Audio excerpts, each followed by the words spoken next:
to work, one whole day to play. Come on, everybody, wear your roller skates today. It's Saturday, Saturday, Saturday, it's Saturday, Saturday, it's Saturday, Saturday, it's Saturday, yeah. Hello, friends, and welcome to another episode of Career Exploration Saturday.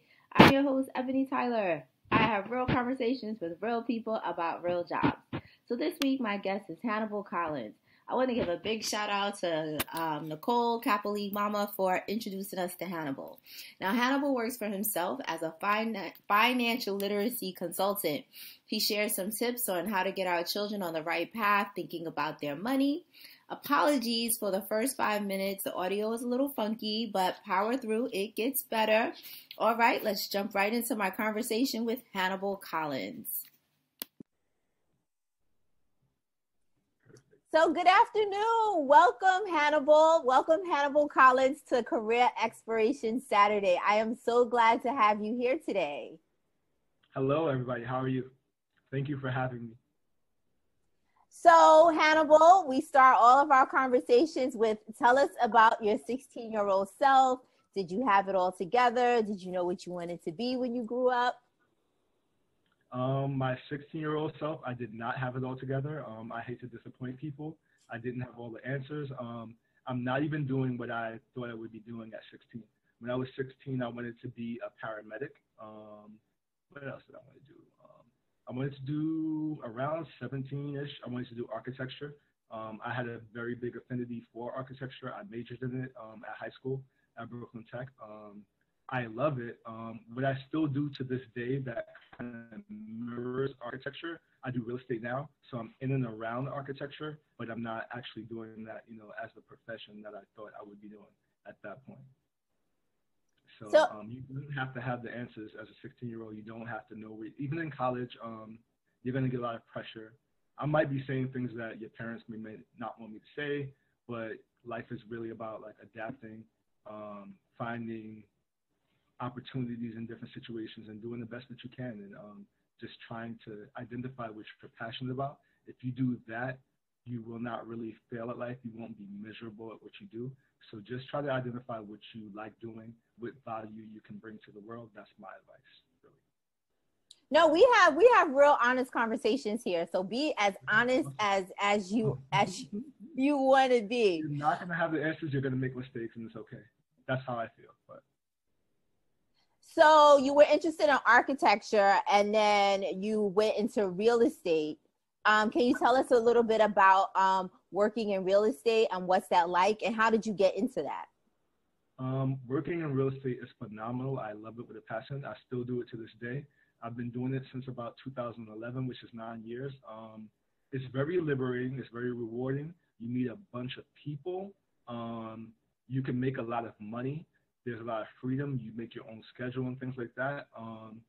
In New York City, where I live, real estate is very expensive, so you get a commission on whatever you rent or sell. And it's as little as 1 month rent, which 1 month rent can be about $2,000, or it can be 6% of the sales price, which is $1 million homes and more.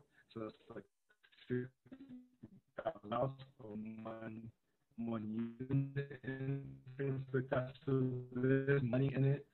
It's not difficult necessarily. You get to meet people of all walks of life and have experiences and see great views and things like that. So the architect in me, the inner architect in me, loves going to different luxury buildings and seeing the sights and views of the city and things like that.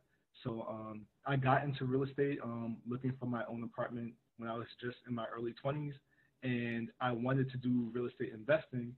And the broker there said, hey, you should start trying to do real estate and meet people and learn things about real estate and make connections and things like that.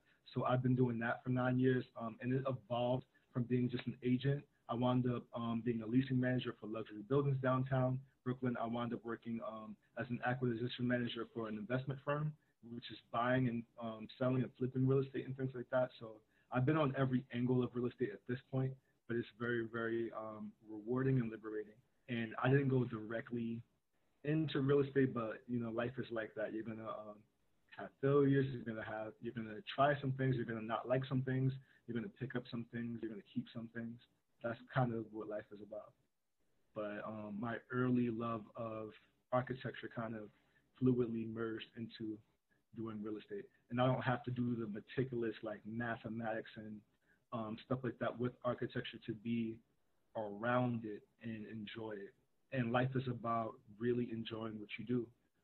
You're going to go very far and it won't feel like work. You're going to have to put a lot of work in life, but if you're going to have to work a lot of hours and put in a lot of work, it might as well be something that feels effortless to you and that you uniquely bring value to whatever it is that you're doing. So try to identify what it is that you love and then try to figure out a way to monetize what you have a passion for, what you're good at. Now, how did you get from real estate into financial literacy and in the finance world? Because that is a very interesting story that I'd like you to share with us.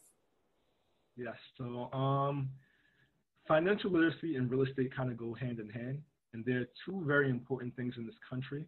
They're literally what makes the world go around. So this life in this country is like a game. And if you don't know the rules to the game, you're not going to benefit from those. So I think it behooves us as young minorities to learn how these things run and are operating. The way I got into financial literacy was I learned the hard way. And I don't want you guys to learn the hard way. I actually tried to get my own apartment. And when I did, I got rejected for about 7 different places because I had a 500 credit score. And the one place I did get approved for, it was right next door to a funeral home. It was not a good look at all, being right next door to a funeral home, and I had to pay 7 times the rent to move in. And that was like an epiphany for me. That was a moment when I realized like bad credit is expensive. So I had to do something about having bad credit. And at that point, I couldn't afford to pay someone, so I had to self-teach. We live in an era where information is literally at your fingertips. You can go on what I call YouTube University. You can literally learn rocket science and astrophysics on YouTube if you want to. I learned how to fly a plane on YouTube, right? So I taught myself, I read a bunch of ebooks, audiobooks, watched videos on how to repair credit. I went from a 500 to a 740 in 4 months. When I did that, I did it for a few of my friends and a few of my family members. And then I was like, you know what? This is taking time. It's something people need. It makes money. So I made a business out of it. I'm not going to lie and tell you that business took off the ground immediately because that's not the way business works. It took like a year of not really making money, but then I had to figure out how to make stuff efficient in a system and delegate and things like that and make it a business and grow the business and refine the business. So I've been doing financial literacy from literally learning the hard way and making mistakes. You shouldn't shy away from failing. You should lean into your failures and learn from them. If I didn't fail and if I didn't get rejected for an apartment, if I didn't have to pay so much, I would never do this career that gives me such financial freedom. I actually travel when I want, where I want, pretty much do what I want, make enough money passively, to do the things I want from a failure. So I really recommend that you don't hate to fail. At every opportunity, learn from your failures and try to expand upon that and work with people that are doing what you want to be doing in the future. Find mentors, find like-minded people, things like that. So that's essentially how I got into financial literacy.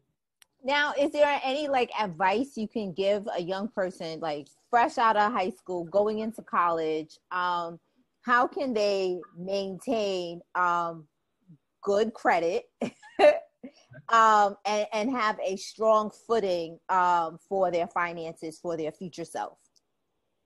Okay.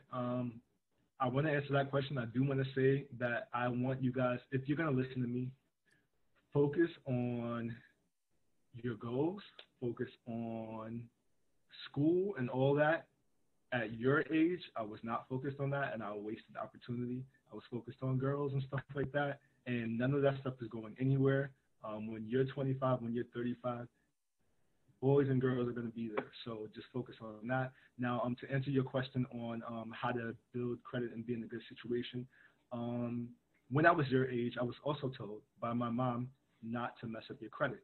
She told me hundreds of times, literally.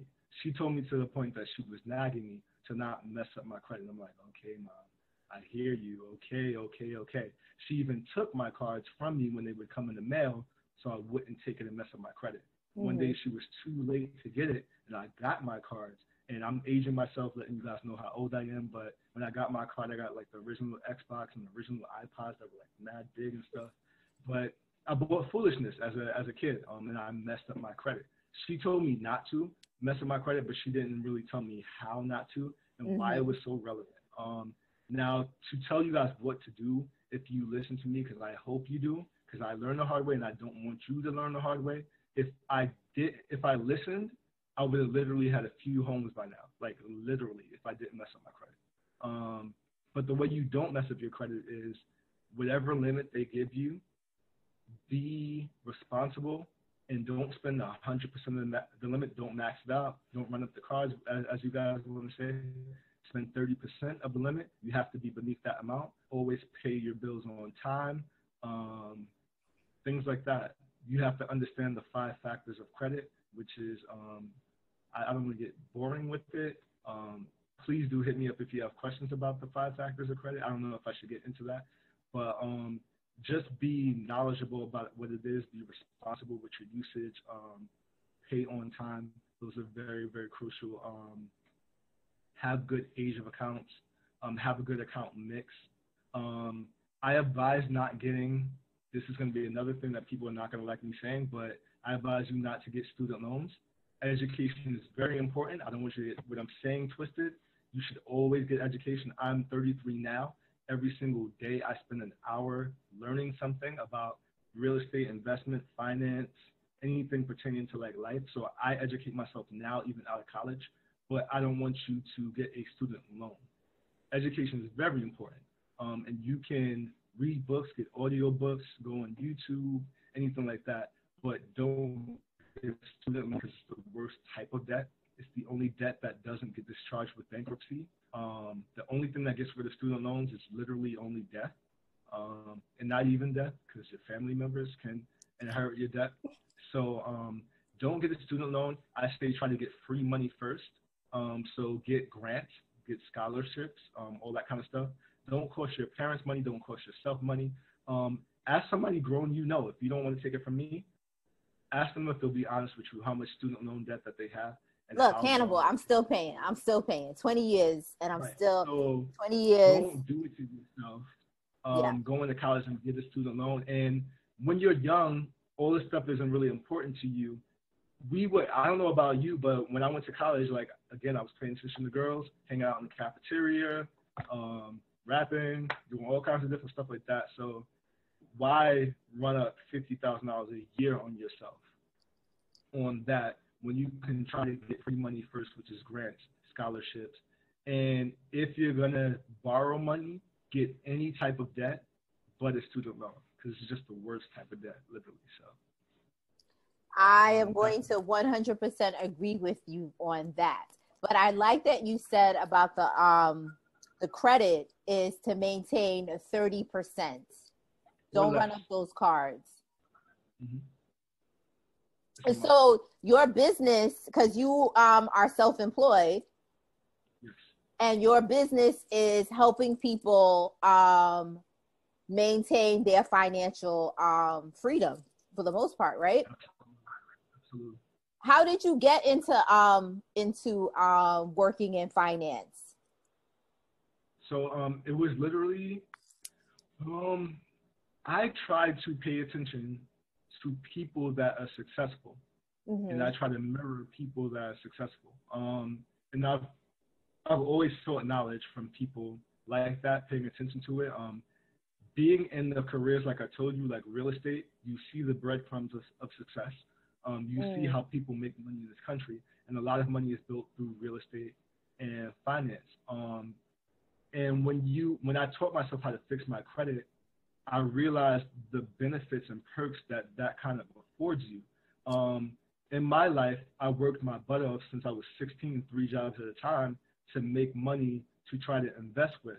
But then I realized all the successful people I've personally worked with or learned from what they do, they don't use their own money. That's what they won't tell you, right? Everybody tells you it takes money to make money, and to some extent it does, but they don't tell you that it doesn't take your own money. Now, the way you get other people's money, otherwise known as OPM, is credit. And your credit worthiness is literally tied to, you know, how your credit is. So you always, even when you have money, you don't want to be using your own money to make money, but you always want to make money. Make money. You want money to make money, because if you're not, you're working for labor. And there's but so much you can work for labor until either you're exhausted, or you don't have time for the people you care about, or things happen. Like twice in these past 5 years, stuff came from left field that stopped everybody that thought they had a great, secure job. That notion, we young people, I need you to understand that the world that your parents grew up in and our parents grew up in is not the same. We don't live in the industrial economy anymore. We don't have jobs that give you a pension anymore. We don't have any of that stuff like that. Jobs don't keep you for 30 years anymore. Jobs, even companies that we grew up in, Toys R Us, all that kind of, they're not here no more. Models by down Atlantic Terminal is gone right now. Like, so you have to know financial literacy, and you have to make investments. Otherwise, you're going to be working indefinitely, and that's just, honestly, when you get into the heavy duty stuff of the rule of the game of how this economy works and how this society works, the laws aren't even made to benefit people that work.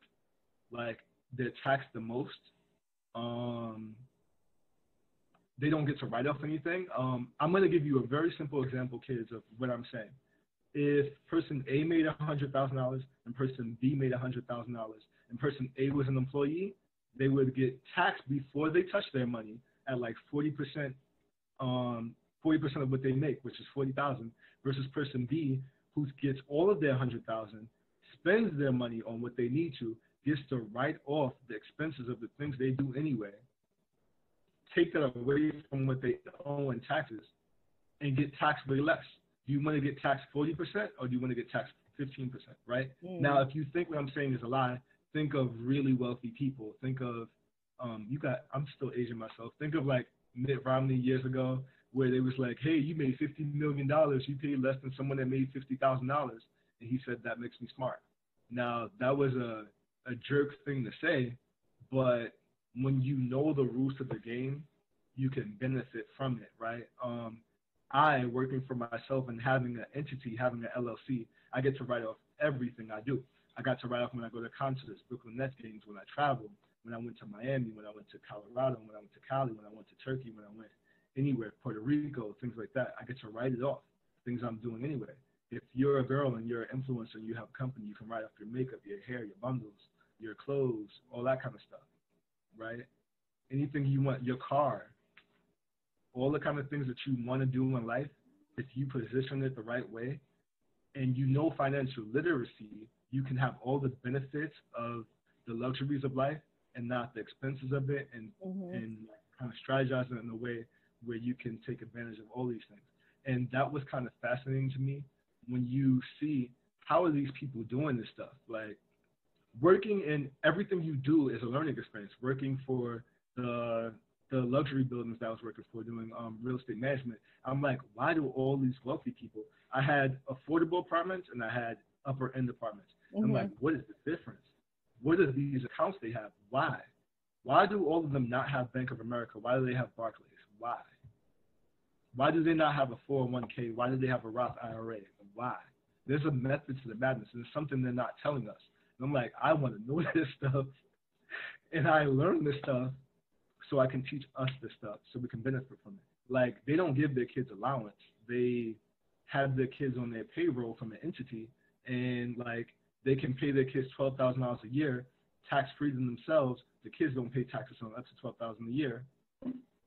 Giving their kids money, it's stuff like that. Like, why do we not know any of these things? And it's important. Now, this sounds boring to you. Like, this no, Hannibal, you are really dropping some jewels. Like, no, this is real stuff. Not to make it sound boring, but this stuff is literally how you make and keep money. It's not even only what you make; it's what you keep from what you make. Like, yeah, it was bad for real. Like, that's what I want us to do as a community. And I want you guys not to learn the hard way too late. I want you to know early, like, and get some money and freedom and not have to work a job you hate. If you hate going to school, you're going to hate punching the clock from 9 to 5. So learn how to make your money make money,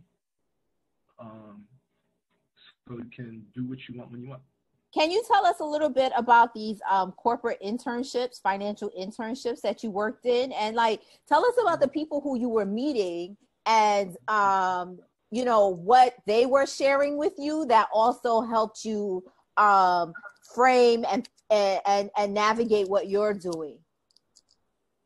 So when I was young, I benefited from a program like hers. It was called Development School for Youth, and they had young Black children going to different corporate environments. I went to the companies like Ernst & Young or V. Brown & Company, like financial firms in the city as a teenager, right? My brother went to Bloomberg, and to this day, we're 33 now, he's been there since we were like 17, 18, still working at Bloomberg. So the opportunities you get can become a career, literally, that's fruitful for you. So apply yourself, try to get these opportunities, try to network with people. If you get the right person that sees you in themselves or sees themselves in you or whatever, they can literally guide you, and try to be very observant of the people around you that are successful. Only follow people that are successful. One of my biggest keys to success for you guys is you are going to be the summation of the 10 people you surround yourself with most, for better or worse. So be very mindful about who those 10 people are. I'm aging myself again. There was a song called Apple Tree by Erykah Badu, like in the 90s and stuff. Mm-hmm. She's like, I pick my fruit. It's going to sound metaphorical, maybe go above your head, but if you look at when you go in a store and pick strawberry, apple, whatever, you're very selective about, oh, this one got bruises and stuff like that. Be as selective with your friends, because that's literally going to determine what you do and don't do at any given moment, and it's going to take your life in totally different tangents, and you literally will be the people you surround yourself with most. At some point, I can break that down to a really higher level to you guys later, but I hope that lesson you really sleep on and like take to heart. If you want to do something with your life, look at people that are doing that right now. Make a long-term goal, like 10 years from now. What is your vision of yourself? Don't put limitations on what vision you think that is of yourself 10 years from now. And then say, who's doing right now what I want my 10-year later self to be, right? And be around those people and see what they do. Yeah. Be informed like that. Have conversations with them, and you're going to guide yourself towards that, along with writing down goals and setting goals. Those two things, those two ingredients in life, writing down goals, working backwards on people that are doing right now what you want to do. I've had a lot of mentors, both literal, both people from afar, things like that. We live in the internet age, so my mentor can be someone I never met. My mentor can be Mark Cuban and Damon John and Gary Vaynerchuk, and I never met them, and Richard Branson, right? And I can hear Obama, right? I can hear what they have to say and what their mindset is without even meeting them. Or I could meet them online without ever meeting them for the time being, things like that. So be very selective about who you're around. Look at what they're doing. I like that. I like that. I mean, adults can use that advice as well. So, two last questions. The first one is, did your job change in COVID-19 in this new space that we're in? How has things changed for you work-wise? If you want to share about that. Okay. So yes, absolutely, 1,000% my job changed in COVID, right? And change is not bad, and life is gonna happen. And if change happens and you dwell on it, you're going to succumb to it and stuff is going to fall apart, right? I'm going to really answer that question because it's very important. My job did change in COVID. Up until COVID, into February, I was working as an acquisition manager for a real estate investment firm, which is I want to be a real estate developer, which is why I was doing that. Like I told you, be around people doing what you want to do. Right. I worked to learn how to do that. I worked as an acquisition manager because one day I want to develop my own properties and things like that. So when COVID happened, the whole workspace closed down in the story. So we couldn't go and we were out of work, right? But I happened to always be on the side working my own business.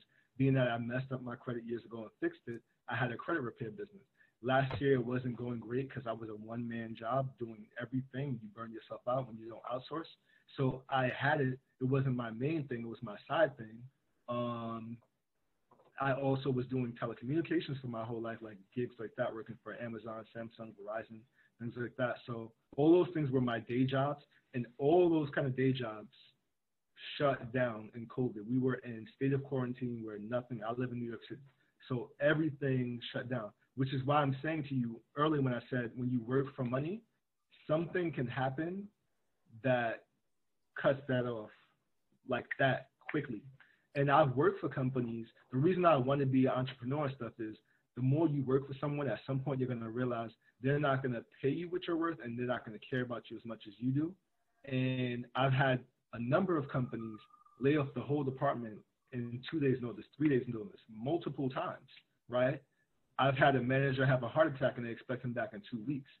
So my point is saying all that to say is I've had numerous jobs. I've always worked 2 or 3 jobs at a time. All of the stuff stopped cold in COVID, right? Fortunately, like a year or two ago, when everybody had the government jobs, all of them were furloughed. And people thought a government job was the most secure thing ever. My point is when you earn money, when you're making money from earned income, any given moment it can stop like that for any reason. So you want to develop multiple streams of income. Most wealthy people have 7 streams of income. So you want to have passive portfolio investment, all kinds of different types of revenue. You want to develop revenue streams from things you're good at. So credit repair and doing financial literacy and things like that, that was my side gig. And it was okay. When everything shut down, it's like, okay, we got to be at home. So instead of being at home and doing nothing, let's build, right? Let's make it better. What is not going right? What can I learn? What do I not know that I don't know? Right. I got a mentor. I paid for a mentor in April, right? Because I'm like, this is okay. Like I was making $500 in January, $1,300 in February, like $1,500 in March, right? I'm like, this is okay. But then when I paid a mentor, I went from $1,500 to $3,900, which is triple, right? Mm-hmm. Then went from $3,900 to $9,000, and then more, and then more, and then grew at that point, right? This is all from having a mentor or like learning or investing in yourself and things like that. So all that's crucial. When COVID happened, it forced me to sit and focus on my business and go all in. And sometimes that's literally what you need, and you need to better in yourself and go all in on what your talents are and build upon it and have a team.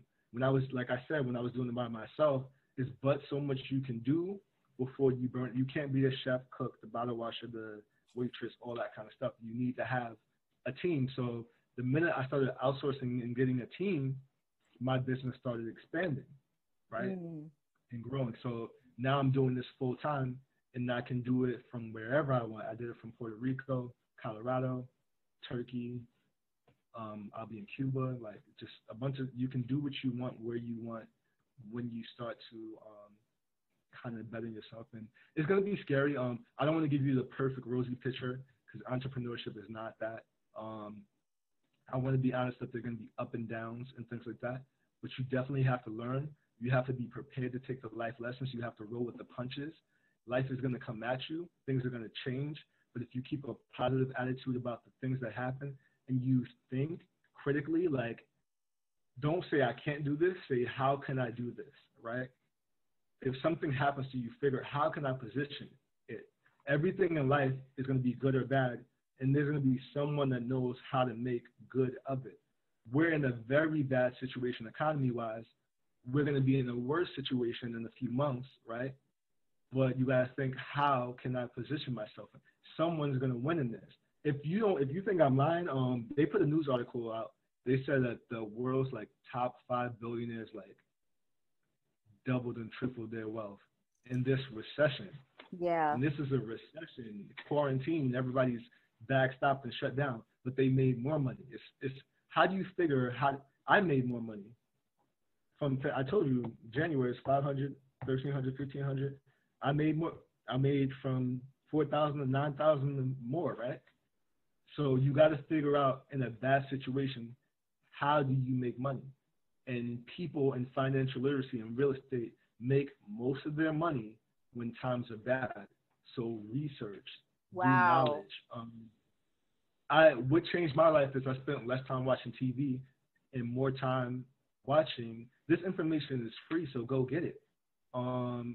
Just 15 minutes a day, an hour a day, 30 minutes a day adds up.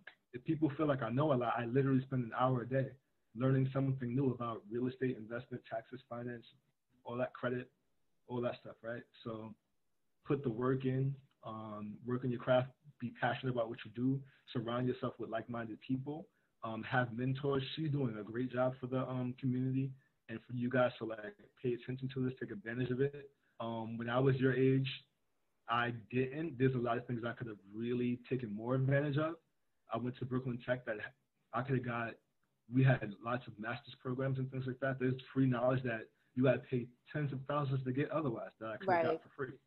So focus on that while you're at this point.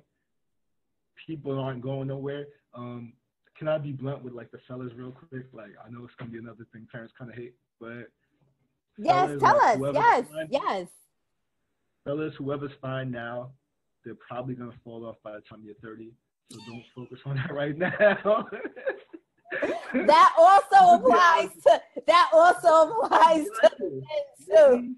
Whoever's fine now, whoever's on their thing now, they're probably gonna their glory days are when they're 18, right? They're gonna be like, when I was 18, I was a football player, and and they're trash now, right? So focus on what you're doing, and when you're in your 30s, it's like your 20s with money. So you can get and have and be with whoever you want to. Focus on getting your situation right and getting your family right? Like it's not just about you winning; it's about building generational wealth for the people you care about. So focus on that now. Nothing else is going on. All that kind of stuff. So now, Hannibal, how can we follow you? How can we support you? If we want, how can we get our credit right? Right. You can follow me at FICO Finesse. At FICO Finesse. Like that. At FICO Finesse on Instagram, Facebook, all that good stuff. Hannibal Collins on most social media, especially Facebook. My personal is Lyrical Laureate, but I don't know if you guys want to follow my personal, but yeah. No, FICO Finesse. I'm going to tag FICO Finesse. FICO Finesse. Definitely follow me at that. To fix your credit, I really care about helping people, so I try to make it as affordable as possible. People can get started for just $21 at 21enroll.com, 21enroll.com. And I help people affordably and effectively fix their credit. And we don't only get rid of negative items, we teach you exactly what to do to build upon it and to leverage good credit and learn how to invest with it and all that kind of stuff. It's really important. It's the change I want to see in our community. Right now, I grew up from living in Bed-Stuy, like 2 blocks from Biggie, to now living downtown Brooklyn, like by the Nets Stadium. And I want to see more people that look like me in these situations. So that's what I'm trying to, that's the change I want to see. So, and I want us to know that there's more to life to make money from than just what we're taught, which is entertainment, which is like music and art and sports and stuff like that, right? Like another epiphany I found when I was looking at sports years ago, when the Warriors won, when they had the ring ceremony, right? The first game of the new season, everybody gets the championship rings. And when you looked at all the players, all of them were black. Kevin Durant, Steph Curry, Klay Thompson, all that kind of stuff like that, right? Everybody's black. To the coaches and assistant coaches, a few were black. When you get beyond that, when you get to the executives, none of them were black. And they really had the bag. So if you think that Kevin Durant is making a bag or Steph Curry is making a bag with $400 million or LeBron's making a bag with $400 million, who cuts them that check? You don't even know their name. That's a real bad. That's wealth. That's not even rich. That's wealth. And that's what I want. I want low-key wealth. You see someone at the car lot getting a Maserati or a Bugatti or something like that. Who owns that car lot with all of them cars? Who is getting the car note for them paying for the Bugatti or Rolls Royce or something like that? These are the things that we can be a part of. That's not just being an artist. who gets the royalties from? You know what, Hannibal? I feel that we can do something. So I would love to have you back to speak directly and do some workshopping with our young people. That would be awesome. Like, let's get this bag. Now, young people, I don't want you to get what I'm saying twisted, because I came from exactly where you come from. I was into exactly what you come from. I told you guys my personal is lyrical laureate. I did music when I was in college, and like I rapped and everything, signed twice. In a time where you had to be nice to get signed. Like, you couldn't be trash to get signed before. Like, you had to really rap well and stuff like that. So it is something I loved and I'm into, but it's not just about, it's about positioning yourself to be smart about how to get everything you want, and not get taken advantage of when you're in these. And if you want to be an entertainer, do your best and go all at it, but just know the business behind it and know life and all that kind of stuff. So I want you guys to fly, succeed. And if you're listening to her, you're probably going to, because you're around the right people listening to the right things. So I want you guys to be on point. And folk, like, nothing's gonna be handed to us at any point. Like, we have to go get it. And we're in a bad time.